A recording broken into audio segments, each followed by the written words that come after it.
It's so important for people to have access to support, which is why I love that the 988 number exists for people. I started my career as a crisis counselor working in a crisis counseling center. What that role showed me is how many people experience emotional and mental health crises outside of like regular hours, outside of like 9 to 5. I also recognize that therapy is not accessible to everyone all the time, and that even if you are in therapy, your therapist is not available 24 hours a day, 7 days a week. Most therapists have hours and may not respond to emails immediately, but nowadays what I'm hearing a lot of is people using ChatGPT.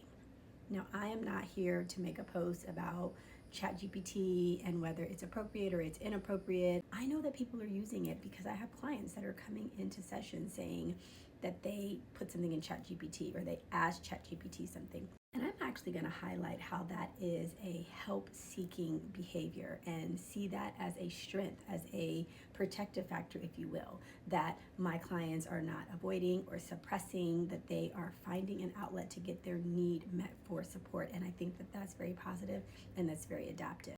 If you're going to be using ChatGPT in conjunction with your therapy, and I say conjunction because I don't think it's a replacement, so in conjunction, that when you're using it, again, if you're already using it, I'm not saying go out there and use it, but if you're already using it, that you use it almost like a journal where you're putting your thoughts out there, and then the question that you're posing to chat is, point out what patterns you see, or is there something that I'm missing, or what themes are you noticing, or is there some unspoken need here? Or my favorite would be, how can I process this in my therapy session next time I meet with my therapist? Another creator that suggested that if her clients were using ChatGPT, that she would encourage them to ask their question or pose their question with the please answer from this framework, so that however ChatGPT is responding, it is somewhat in alignment with the work that they're doing in their therapy session. ChatGPT tends to give you affirming information,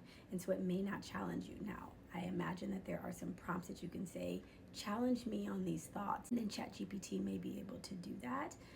But if you're going to use it as a resource, then make sure that it is actually helping you to move towards your goal. I am in no way promoting for people to replace therapy by using AI, ChatGPT, Claude, Gemini, or whatever other ones that are out there.